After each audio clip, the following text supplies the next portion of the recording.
आज हम आपके लिए लेकर आए हैं क्लास 10th इकोनॉमिक्स। जो मैट्रिक 2023 में हर हाल में यही सवाल पूछे जाएंगे। आपको एक ही वीडियोस में फुल इकोनॉमिक्स का सभी ऑब्जेक्टिव सॉल्व करवाया जाएगा। अगर आपने अभी तक ऑब्जेक्टिव कुछ भी नहीं पढ़ा फिर भी आपके लिए बिल्कुल टेंशन लेने की ज़रूरत नहीं। बस एक वीडियो और आपका इकोनॉमिक पूरी तरह से कंप्लीटेड। तो आइए बिना टाइम को गवाए स्टार्ट करते हैं। तो आपका पहला सवाल है, निम्नलिखित में किसे पिछड़ा राज्य कहा जाता है। पहला सवाल है, पिछड़ा राज्य किसे कहा जाता है। पंजाब, केरल, बिहार, दिल्ली। तो बिहार को पिछड़ा राज्य कहा जाता है, ऑप्शन सी हो जाएगा। दूसरा सवाल है कि निम्न में किसको प्राथमिक क्षेत्र भी कहा जाता है। प्राथमिक क्षेत्र है सेवा क्षेत्र को, कृषि क्षेत्र को, औद्योगिक क्षेत्र को, इनमें से नहीं। तो सेवा क्षेत्र तृतीयक है, कृषि क्षेत्र प्राथमिक क्षेत्र को कहा जाता है, ऑप्शन बी आपका सही है। तीसरा सवाल है, भारत में योजना आयोग का गठन कब किया गया। तो योजना आयोग का जो गठन है वो 15 मार्च 1950 ईस्वी को किया गया, ऑप्शन ए ही आपका सही है। 15 अक्टूबर 1951 नहीं, 15 मार्च को किया गया है। आपका चौथा सवाल है कि भारत की आर्थिक व्यवस्था कैसी है। तो आर्थिक व्यवस्था बात करें, पूंजीवादी, साम्यवादी समाज नहीं, मिश्रित अर्थव्यवस्था है भारत की, हर चीज़ मिला हुआ है। आर्थिक विकास संबंधित है। आर्थिक विकास किससे संबंधित है। गुणात्मक परिवर्तन और परिमाणात्मक परिवर्तन, ये दोनों से संबंधित है, ऑप्शन सी हो जाएगा और बी दोनों है। छठा सवाल है, भारतीय योजना आयोग के प्रथम अध्यक्ष कौन थे। तो भारतीय योजना आयोग का जो प्रथम अध्यक्ष बने थे वो कौन थे। पंडित जवाहरलाल नेहरू, मोरारजी देसाई, लाल बहादुर नहीं, राजीव गांधी। तो पंडित जवाहरलाल नेहरू थे। आगे लिखा है, सातवां सवाल है आपका कि आर्थिक क्रियाओं का उद्देश्य क्या होता है। तो आर्थिक क्रिया का जो उद्देश्य होता है वो जीविकोपार्जन, मतलब कोई भी काम जो आदमी करता है वो मनोरंजन, परोपकार, समाज सेवा करना नहीं, जीविकोपार्जन जिंदगी जीने का एक मकसद होता है। इनमें कौन आर्थिक आधारभूत संरचना का घटना है। तो वित्तीय जो है आर्थिक आधारभूत संरचना का एक घटक है। शिक्षा, नागरिक सेवा, स्वास्थ्य नहीं, वित्तीय है। ए ऑप्शन आपका 8 का सही है। 9 का एक समाजवादी अर्थव्यवस्था में सर्वाधिक बल किस पर दिया जाता है। तो जब समाजवादी अर्थव्यवस्था होती है सबसे पहले लोक कल्याण के लिए दिया जाता है। आर्थिक स्वतंत्रता, अधिकतम लाभ, अर्जन, उत्पादन कुशलता नहीं, लोक कल्याण के लिए, ऑप्शन डी आपका सही है। लोक कल्याण के लिए जो दिया जाता है वो समाजवादी अर्थव्यवस्था कहलाता है। विकासशील देशों में कार्यशील जनसंख्या अधिकांश संलग्न है। जो विकासशील देश है, जो विकास के रास्ते पर है, वो देश सबसे उसकी जनसंख्या जो है किस पर आधारित है। तो ये कृषि क्षेत्र पे है। जो देश कृषि पर है या औद्योगिक सेवा क्षेत्र नहीं, कृषि, इन सभी में से नहीं, उद्योग, कृषि, सेवा क्षेत्र। तो इनमें से कृषि क्षेत्र पे वो लोग, जो लोग पहले कृषि क्षेत्र में थे आज वो लोग विकास के रास्ते पर अग्रसर हैं। भारत की बात करो तो भारत विकासशील देश है अभी। नरेगा कार्यक्रम के नाम के साथ किस व्यक्ति का नाम जोड़ा गया था। तो नरेगा जो था वो मनमोहन सिंह, मुरली मनोहर जोशी, तो मोरारजी देसाई नहीं, ये महात्मा गांधी के साथ जोड़ा गया था। डी ऑप्शन, नरेगा कार्यक्रम महात्मा गांधी के नाम से था, जिसमें महात्मा गांधी स्वरोजगार गारंटी योजना के नाम से था। निम्न कौन सा देश में मिश्रित अर्थव्यवस्था है। पहला ही क्वेश्चन पढ़े थे कि भारत एक ऐसा इकलौता देश है जहां मिश्रित अर्थव्यवस्था, ऑप्शन सी हो जाएगा। जवाहर रोजगार योजना कब लागू हुई थी। तो 1989 ईस्वी में। आपको डायरेक्टली याद रखना है कि जवाहर रोजगार योजना 1989 ईस्वी में लागू हुआ था। अब आपका 14 क्वेश्चन है कि योजना आयोग को भंग कर कौन सा आयोग बना। तो योजना आयोग को भंग कर नीति आयोग बना है। आप सबको याद है कि योजना आयोग को भंग कर दिया गया और इसके जगह पर नीति आयोग बनाया गया। राष्ट्र विकास परिषद का गठन कब हुआ। 1952 ईस्वी को हुआ, ये आपको कंफर्म याद रखना। नोबेल पुरस्कार में सम्मानित बांग्लादेशी अर्थशास्त्री कौन थे। तो बांग्लादेश के जो थे प्रोफेसर मोहम्मद यूनुस साहब थे, जो बांग्लादेश के थे, और इसको साहित्य में, अर्थशास्त्र में नोबेल पुरस्कार से सम्मानित किया गया था। किसने कहा बिहार के विकास के बिना भारत का विकास संभव नहीं है। ये डॉक्टर APJ अब्दुल कलाम आज़ाद ने कहा कि बिहार के विकास के बिना भारत का विकास संभव है ही नहीं। और ये 100% गारंटी भी है कि बिहार जब तक विकसित नहीं होगा तो कोई पूरा देश, भारत जो है वो विकसित हो ही नहीं सकता। अगला, जिस देश की राष्ट्रीय अधिक होती है वो देश क्या कहलाता है। तो विकसित कहलाता है, ऑप्शन बी आपका सही है। भारत में नीति आयोग की स्थापना कब हुई थी। 2015 ईस्वी में नीति आयोग बना था, जो योजना आयोग को भंग करके बनाया गया था। इनमें कौन योजना आयोग के अध्यक्ष होते हैं, तो योजना आयोग के जो पदेन अध्यक्ष होते हैं वो प्रधानमंत्री साहब होते हैं, योजना आयोग के अध्यक्ष होते हैं। किस क्षेत्र को तृतीय क्षेत्र, सेवा क्षेत्र को तृतीय क्षेत्र कहा जाता है, उद्योग क्षेत्र को द्वितीय, कृषि को प्राथमिक कहा जाता है। किस क्षेत्र को द्वितीय क्षेत्र कहा जाता है, अभी डायरेक्ट सेवा आता है। अर्थव्यवस्था के मुख्य प्रकार कितने हैं? अर्थव्यवस्था के मुख्य 3 प्रकार होते हैं, वही प्राथमिक, द्वितीयक और तृतीयक होते हैं। अगला 24वां क्वेश्चन आपका, निम्नलिखित में कौन सा देश विकसित अर्थव्यवस्था का उदाहरण है? विकसित अर्थव्यवस्था का विकसित हो चुका है, तो अमेरिका जो है विकसित हो चुका है, भारत ये सब विकास के रास्ते पर है। इनमें कौन सा देश है जो समाजवादी अर्थव्यवस्था है? मात्र समाजवादी अर्थव्यवस्था कहाँ है? तो रूस में समाजवादी अर्थव्यवस्था अभी तक टिका हुआ। मात्र दोस्तों आपको एक चैप्टर से 25 क्वेश्चन याद रखना है, आप इन्हीं 25 में से आपको पूछ लिया जाएगा, आपको ज़्यादा करने की एक्स्ट्रा कोई ज़रूरत नहीं है। आपका सेकेंड चैप्टर है, अब दूसरा चैप्टर आपका है राज्य एवं राष्ट्र की आय। इससे बहुत ज़्यादा सवाल नहीं, लेकिन फिर भी बहुत इंपॉर्टेंट चैप्टर है, इससे काफ़ी सवाल पूछा भी गया है। फर्स्ट चैप्टर के बाद सेकंड चैप्टर ही इंपॉर्टेंट होता है, उनके बाद आपका लास्ट वैश्वीकरण, ये सब चैप्टर में आता है। तो आपका सेकंड चैप्टर बहुत मेहनत से आपको पढ़ना है, और इसको इन सभी ऑब्जेक्टिव को बार बार पूछा जाता है, इसलिए आप पूरी तरह से इसको कन्फर्म याद कीजिए।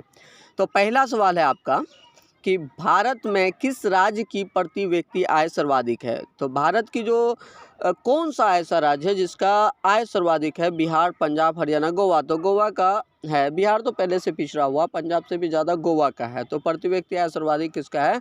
तो गोवा का है। भारत की राष्ट्रीय आय का सर्वप्रथम अनुमान किसने लिया था? दादा भाई नेहरू जी ने लगाया था। आपको डायरेक्ट याद रखना है कि सबसे पहले जो अनुमान लगाया था कि भारत का राष्ट्रीय आय कितना होगा, दादा भाई नेहरू जी ने लगाया था। डी ऑप्शन सही है। तीसरा है, कौन हमारे रहन सहन के स्तर को प्रभावित करता है? कौन ऐसा चीज़ है जो हमारे रहन सहन को प्रभावित करता है? राजकीय आय, राष्ट्रीय आय, प्रति व्यक्ति आय। ये प्रति व्यक्ति आय, जितना आदमी का इनकम होगा उतना उसका standard of living thing high होगा। तो हमारे रहन सहन को जो प्रभावित करता है वो प्रति व्यक्ति आय करता है। आगे बहुत इंपॉर्टेंट सवाल है, भारत में वित्त वर्ष कहा जाता है। सबसे ज़्यादा इंपॉर्टेंट, कई बार पूछा गया है ये सवाल। भारत में वित्त वर्ष कहा जाता है 1 जनवरी से 31 दिसंबर तक, 1 जुलाई से 30 जून तक, 1 अप्रैल से 31 मार्च तक, 1 सितंबर से 31 अगस्त तक। आपको डायरेक्टली याद रखना है 1 अप्रैल से 31 मार्च तक को भारत का वित्त वर्ष कहा जाता है। ऑप्शन सी आपका सही है, 1 अप्रैल से 31 मार्च तक। 5वां सवाल है, बिहार के किस जिले का प्रति व्यक्ति? देखिए बिहार के बारे में पूछ रहा है और किस जिले के बारे में पूछ रहा है, तो पटना आपका अग्रसर है, क्योंकि पटना बिहार की राजधानी है और उसकी जो प्रति व्यक्ति आय है सभी जिलों से 38 जिलों में सबसे ज़्यादा है। 6वां सवाल है, दादा भाई नेहरू जी ने सर्वप्रथम राष्ट्रीय आय का अनुमान कब लगाया? तो राष्ट्रीय आय का जो अनुमान सबसे पहले दादा भाई नेहरू जी लगाए थे। अभी सेकंड क्वेश्चन पढ़ें। अब कहता है कब लगाया था, तो 1868 ईस्वी में ये सबसे पहले लगाया था राष्ट्रीय आय का अनुमान दादा भाई नेहरू जी। प्रत्यक्ष कर के अंतर्गत किसे शामिल किया जाता है? प्रत्यक्ष कर, ऐसा कर जो दिखता है, तो ये आय को लगाया गया था। आय कर को, आय कर जो होता है वो प्रत्यक्ष कर होता है, उसको शामिल किया गया। 2008-9 के अनुसार भारत की औसत प्रति व्यक्ति आय कितनी थी? जो भारत देश है उनका 2008-9 के जनगणना के अनुसार औसत प्रति व्यक्ति आय कितनी है? तो 25,494 रुपया। ये बुक का सवाल है, 25,494 रुपया औसत प्रति व्यक्ति आय थी, आप समझ सकते हैं। उत्पादन एवं आय गणना विधि आर्थिक दृष्टिकोण से क्या है? तो सहज, व्यवहारिक, वैज्ञानिक, इनमें सभी है। तीनों का तीनों आपका सही है। कार्यों के बदले में जो पारिश्रमिक मिलता है उसे क्या कहते हैं? हम लोग आय कहते हैं। जो भी काम करते हैं उसके बदले में हमें जो भी इनकम मिलता है उनको हम आय कहते हैं। आपका सेकेंड चैप्टर से मात्र 2 क्वेश्चन आपको याद रखना है। फर्स्ट से आपको याद रखना पड़ा 25 क्वेश्चन, सेकेंड चैप्टर में आपको मात्र 10 क्वेश्चन आपको याद रखना है। अब आपका तीसरा चैप्टर है जिसका नाम है मुद्रा, बचत और साख। मुद्रा, बचत और साख से मात्र आपको 10 सवाल याद रखना है। पहला सवाल है, किसने कहा मुद्रा वो है जो मुद्रा का कार्य करती है? तो किसने कहा था? कौन सा इकोनॉमिस्ट थे जिन्होंने कहा, कौन सा शास्त्री थे जिन्होंने कहा कि मुद्रा वो है जो मुद्रा का कार्य करती है? तो ये हॉटले विदर्स ने कहा था, सेलिगमैन या नेप या कोलबर्न ने नहीं कहा था।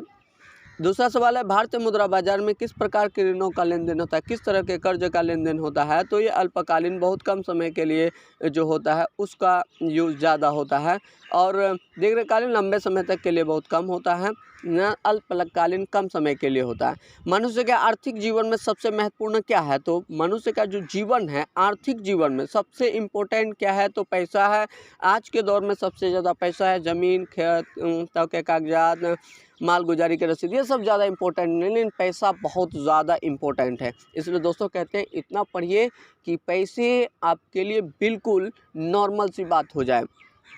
चौथा सवाल है, मुद्रा के कार्य। मुद्रा के कार्य कौन कौन, मापन, संचय, भुगतान, सभी कार्य है दोस्तों। मुद्रा से हम लोग सब काम कर सकते हैं, कुछ भी बचा हुआ नहीं है जो मुद्रा से नहीं हो सकता। पांचवा सवाल है, विनिमय का सर्वोत्तम माध्यम क्या है, तो विनिमय का सर्वोत्तम माध्यम मुद्रा है। पैसा ही है जो सब चीज़ का काम करता है, सब चीज़ को आसान कर देता है। साख का क्या अर्थ होता है, तो विश्वास करना, ऋण लौटाने की क्षमता। जी दोस्तों, ये विश्वास है, साख इक्वल टू विश्वास, ये ऋण लौटाने की क्षमता को इंडिकेट करता है। सी ऑप्शन सही है। सातवां है, कौन विधि गरहा मुद्रा है, तो कौन सा विधि ऐसा है जो गरहा मुद्रा है, तो चेक, ड्राफ्ट ने 10 रुपये के नोट को हम लोग गरहा मुद्रा कहते हैं। ऑप्शन सी सही है। एटीएम का अर्थ क्या है, स्वचालित टेलर मशीन होता है। ऑप्शन ए सही है आपका, स्वचालित टेलर मशीन होता है। साख का संबंध किससे, गरीबी उधार से, दोनों से, विश्वास से नहीं, विश्वास से होता है दोस्तों। अभी अगला 6 क्वेश्चन पढ़े थे हम, 9 क्वेश्चन सेम है। साख का संबंध किससे होता है, तो विश्वास से होता है। 10वां सवाल है आपका, इनमें कौन मुद्रा का साख पत्र नहीं है, तो चित्र मुद्रा ये साख पत्र का हिस्सा नहीं है।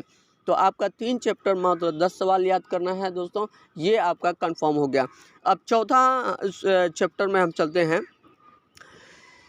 चौथा चैप्टर आपका पहला सवाल है कि भारत की वित्त राजधानी किस शहर को कहा जाता है। आपको बहुत इंपॉर्टेंट सवाल है, इसको याद रखना है। भारत की वित्त राजधानी किस शहर को कहा जाता है, फिनेंशियल कैपिटल किसे कहा जाता है, तो मुंबई को कहा जाता है, क्योंकि सारा व्यापार लगभग जो है वो मुंबई से होता है। मुंबई समुद्री इलाका है, तटीय इलाका है, और यहाँ सभी देशों से लोग भ्रमण करने के लिए आते हैं, फिल्म इंडस्ट्रीज़ वगैरह यहीं पर हैं, इसलिए भारत की वित्त राजधानी जो है मुंबई को कहा जाता है। आपका दूसरा अब सवाल है कि भारत का केंद्रीय बैंक कौन सा है, तो जानते हैं RBI, reserve bank of India जो है सभी रुपयों में भी लिखा रहता है, ये भारत का केंद्रीय बैंक है आरबीआई। दीर्घकालीन ऋण प्रदान करने में संस्था कौन सी, जो लंबे समय तक ऋण देता हो, ये भूमि विकास बैंक है। भूमि विकास बैंक जो है किसानों के लिए ऋण देती है, जो बहुत लंबे समय तक के लिए देती है। कौन सा संस्थान भारत में मुद्रा जारी करने के लिए अधिकृत है, तो भाई रिजर्व बैंक ऑफ इंडिया, यही जो है मैं रिजर्व बैंक ऑफ इंडिया ही संस्थान ऐसा है जो मुद्रा जारी करने का काम करता है। अगला 5वां सवाल, भारतीय रिजर्व बैंक की स्थापना कब हुई। भारतीय रिजर्व बैंक की जो स्थापना हुई थी वो 1935 ईस्वी में हुई। ऑप्शन बी आपका सही है। भारत में करेंसी नोट कौन जारी करता है, तो भारत में जो करेंसी नोट है वो रिजर्व बैंक ऑफ इंडिया, मतलब पैसे के बारे में बात जब भी आए तो कौन देता है, रिजर्व बैंक ऑफ इंडिया के बारे में, क्योंकि रिजर्व आरबीआई हर नोट में लिखा रहता है, गवर्नर का सिग्नेचर रहता है। आगे, व्यावसायिक बैंक का राष्ट्रीयकरण कब किया। व्यावसायिक जो बैंक है, जो बिजनेस से रिलेटेड जितने भी बैंक है, व्यावसायिक बैंक का राष्ट्रीयकरण कब हुआ, तो 1969 ईस्वी। ऑप्शन सी आपका सही है, काफ़ी बार पूछा गया ये सवाल है, काफ़ी इंपॉर्टेंट है। गैर संस्थागत वित्त प्रदान करने वाला सबसे लोकप्रिय साधन कौन सा है, मतलब जो गैर संस्थागत है, जो संस्था से जुड़ा हुआ नहीं है, वह कौन सा है जो ऋण प्रदान करता है, तो सबसे लोकप्रिय महाजन है। महाजन लोग काफ़ी पहले महाजन वाला ज़माना हुआ करता था, तो आज ना ये बैंक वाला सिस्टम आया है जो संस्था से जुड़ी हुई है। पहले महाजन लोग गरीबों को बहुत लूटते थे। निम्नलिखित में संस्थागत वित्त का साधन कौन है, तो कौन, व्यावसायिक बैंक जो है वित्त साधन का भी प्रमुख साधन है। भारत में कितने राष्ट्रीयकृत बैंक है, टोटल जो बैंक है वो कितने राष्ट्रीयकृत बैंक है, 14 जो बैंक है वो राष्ट्रीयकृत है, पहले 19 था, अब 14 आ गया। भारत में सहकारिता आंदोलन का प्रारंभ कब हुआ, तो भारत में जो सहकारिता आंदोलन है वो 1904 ईस्वी में हुआ था। भारत में राष्ट्रीयकृत बैंक कितने हैं, 14 है। भारत में सहकारिता आंदोलन का प्रारंभ कब हुआ, 1904 ईस्वी में हुआ। राज्य में कार्यरत केंद्र सहकारी बैंक की संख्या कितनी है, तो ये 25 है, आपको कंफर्म याद रखना है। राज्य में जो कार्यरत केंद्र सहकारी बैंक की संख्या जो है वो 25 है। देश में भी कार्यरत क्षेत्र ग्रामीण बैंक जो कितना है, तो 196 क्षेत्र ग्रामीण बैंक है। दीर्घकालीन ऋण प्रदान करने वाली संस्था कौन से, अभी ऊपर ही पढ़े कि भूमि विकास बैंक जो है ये दीर्घकालीन ऋण प्रदान करती है। सहकारिता प्रांत सहकारों का हस्तांतरित विषय कब बनी थी, ये 1919 ईस्वी में हस्तांतरित विषय बनी थी। आपका चौथा चैप्टर भी फिनिशिंग हो गया। चौथा चैप्टर में मात्र आपको 15 क्वेश्चन याद रखना है बच्चों, और आपने इन सभी क्वेश्चन को याद रखा तो आपका एक भी इकोनॉमिक में छूटने वाला नहीं है। अब आपका 5वां चैप्टर है, ये बहुत ज़्यादा इंपॉर्टेंट है, इससे भी 15 सवाल आपको याद रखना है कि रोजगार एवं सेवाएं सबसे इम्पोर्टेंट आज का मुद्दा है। आज के दौर में, आधुनिक दौर में सबसे ज़्यादा पूरे देश में कोई समस्या है तो वो रोजगार की समस्या है और सेवाओं की समस्या है। तो पहला सवाल है इस चैप्टर से 5वां कि आर्थिक विकास का तीसरा क्षेत्र किसे कहा जाता है। तीसरा क्षेत्र सिंपल है कि सेवा क्षेत्र को फर्स्ट चैप्टर से ही रटते आ रहे हैं कि आर्थिक विकास का जो तीसरा क्षेत्र है वो सेवा क्षेत्र है। मानव पूंजी निर्माण का मुख्य घटक कौन सा है, तो सभी होगा। राष्ट्र स्वास्थ्य सेवाएं, आवास, शिक्षा, प्रशिक्षण, सब जो है मानव पूंजी निर्माण का प्रमुख घटक है, ऑप्शन डी हो जाएगा। कौन गैर सरकारी सेवा है जो सरकार नहीं देती है, कौन सी मॉल सेवा, मॉल जो है सरकार के अंदर नहीं आता है, ये कोई भी आदमी कर सकता है, ये गैर सरकारी सेवा है। अगला आपका चौथा सवाल है कि कौन बीमारू राज्य नहीं है, बीमारू के अंदर नहीं आता, कर्नाटक, छत्तीसगढ़, आंध्र प्रदेश, बिहार। तो ये कौन बीमारू राज्य है अगर पूछेगा तो ये बिहार आ जाएगा। कौन बीमारू राज्य नहीं है तो कर्नाटक, आंध्र प्रदेश, छत्तीसगढ़ वगैरह आ जाएगा। बिहार तो हमेशा से बीमार रहा, लेकिन अभी के दौर में कुछ तरक्की के रास्ते पर है। भारत अंतर्राष्ट्रीय स्तर पर किस क्षेत्र में महाशक्ति के रूप में उभर कर आया है, किस क्षेत्र में, तो सॉफ्टवेयर के क्षेत्र में भारत जो है महाशक्ति के रूप में आया।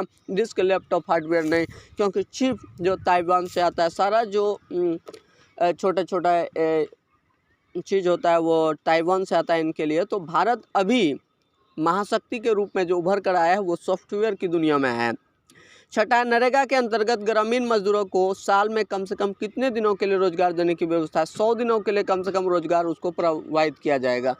ये गारंटी योजना है, इसमें कम से कम 100 दिन के लिए रोजगार दिया जाना अनिवार्य है। कौन बीमारू राज्य है, फिर अभी वही सवाल पूछे कि कौन सा बीमारू राज्य है, वही सवाल फिर आया। कौन बीमारू राज्य है, तो बिहार, मध्य प्रदेश, उड़ीसा, बस ये तीनों का तीनों जो है बीमारू राज्य के अंदर आ जाएगा। बिहार भी बीमारू राज्य है, मध्य प्रदेश भी, उड़ीसा भी बीमारू राज्य के अंदर आता है। अब कहता है कौन बीमारू राज्य नहीं है, बिहार, उड़ीसा, मध्य प्रदेश, मतलब कर्नाटक बीमारू राज्य नहीं है क्योंकि ये डेवलप है, इसमें साक्षरता दर भी ज़्यादा है। किस क्षेत्र को द्वितीयक क्षेत्र कहा जाता है, तो उद्योग क्षेत्र को द्वितीयक क्षेत्र कहा जाता है, कृषि को प्राथमिक, सेवा को तृतीयक क्षेत्र कहा जाता है। ऊर्जा के मुख्य स्रोत क्या है, तो ऊर्जा के मुख्य स्रोत कोयला, पेट्रोलियम, विद्युत सभी है। ऊर्जा के मेन स्रोत ये सारी है। भारत में सेवा क्षेत्र को कितने भाग में बांटा गया, तो सेवा क्षेत्र को 2 भाग में बांटा गया भारत में। भारत में जो सेवाएं दी जाती है वो 2 तरीके से दी जाती है।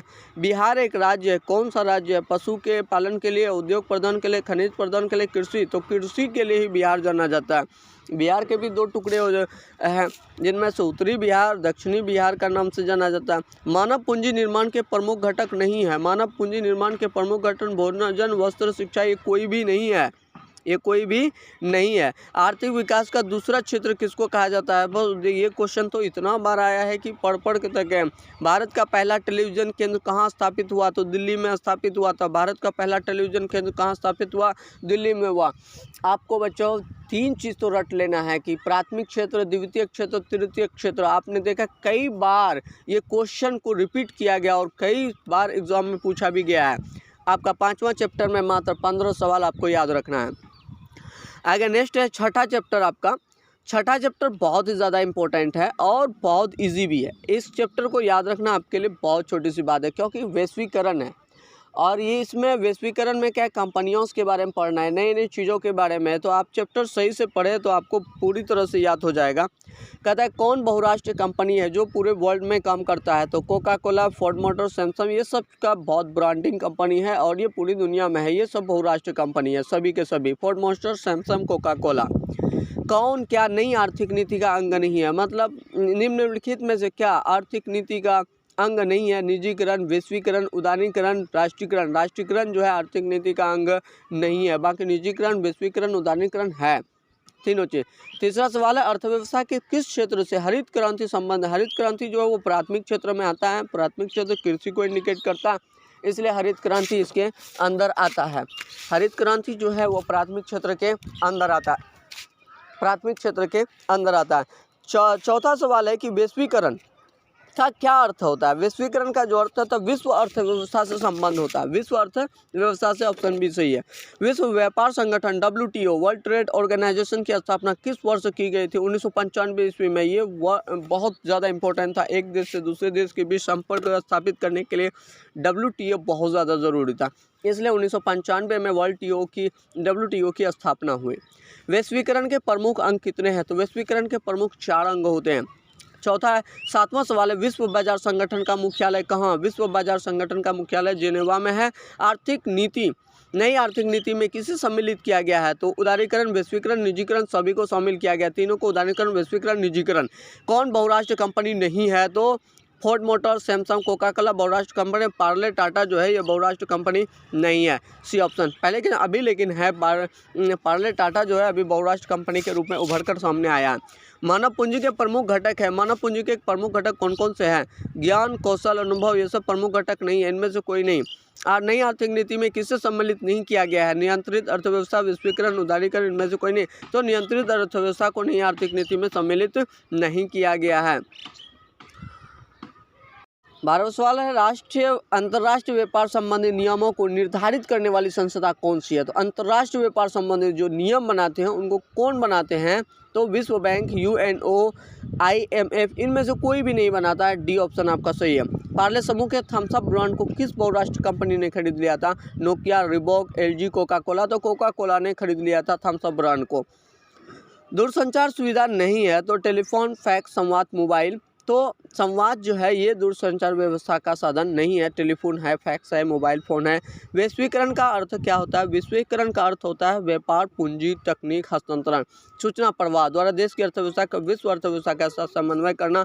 ये 15 नंबर क्वेश्चन का आंसर सही है। अगला आपका लास्ट चैप्टर है इकोनॉमिक का, उपभोक्ता जागरण एवं संरक्षण, जिसमें लोगों को जागरूक करने की बात हुई है। ये भी चैप्टर काफ़ी इंपॉर्टेंट है। बहुत ज़्यादा सवाल इसमें भी पूछा गया है। 1-2 सवाल इतना बार रिपीट हुआ है कि बात छोड़ दीजिए। 4 सवाल बहुत ज़्यादा इंपॉर्टेंट है, ज़्यादा बार पूछा गया है। पहला सवाल है, उपभोक्ता अधिकार दिवस कब मनाया जाता है? उपभोक्ता अधिकार दिवस 15 मार्च को मनाया जाता है। ऑप्शन बी आपका सही है। ये सवाल बहुत बार पूछा गया है। भारत में उपभोक्ता संरक्षण अधिनियम कानून कब बना? तो भारत में जो उपभोक्ता संरक्षण अधिनियम कानून 1986 ईस्वी में बना था। ऑप्शन बी सही है। खाद्य पदार्थों की शुद्धता की जांच करने के लिए किस मान्यता प्राप्त चिन्ह का होना आवश्यक है? तो एक मार्क।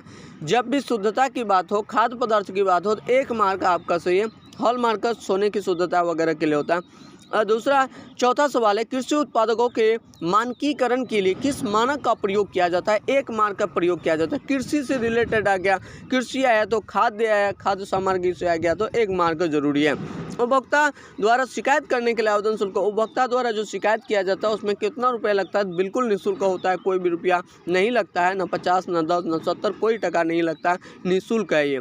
भारत में मानव अधिकार सुरक्षा अधिनियम कब पारित हुआ था? 1993 ईस्वी में हुआ था। भारत में मानव अधिकार सुरक्षा अधिनियम कब पारित हुआ? 1993 ईस्वी में हुआ था।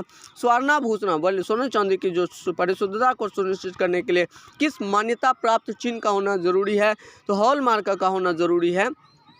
हॉलमार्क जो है बहुत ज़्यादा जरूरी है स्वर्णाभूषणों की परिशुद्धता को सुनिश्चित करने के लिए। भारत में सूचना अधिकार अधिनियम कब पारित हुआ? तो भारत में सूचना अधिकार अधिनियम जो है वो 2005 ईस्वी में पारित हुआ था। अक्टूबर 2005 ईस्वी में भारत में सूचना का अधिकार अधिनियम। सवाल है आपका, हॉलमार्क का शब्द चिन्ह किस वस्तु की गुणवत्ता का प्रमाण है? तो हॉलमार्क जो है, हॉलमार्क सोने की शुद्धता को सुनिश्चित करने के लिए किया जाता है। सोने की शुद्धता। सूचना का अधिकार किस प्रकार की अधिकार है? ये वैधानिक अधिकार है। सूचना का अधिकार जो है वे वैधानिक अधिकार है। तो बच्चों आपने देखा कि 1 से 7 चैप्टर तक पूरा इकोनॉमिक आपको एक ही वीडियो में बना के दिया गया है। अगर आपने अभी तक कुछ भी तैयारी ऑब्जेक्टिव का नहीं किया और एग्ज़ाम में आप इकोनॉमिक में 110% मार्क लाना चाहते हैं, एक भी ऑब्जेक्टिव आपका गलत ना हो, तो जल्द से जल्द वीडियो को देखें। अगर आपने अभी तक नहीं देखा है या मेरे चैनल को आप सब्सक्राइब नहीं किए हैं तो जल्दी से आइए और A3M क्लासेस को सब्सक्राइब कीजिए और बेल आइकन को अवश्य दबाएं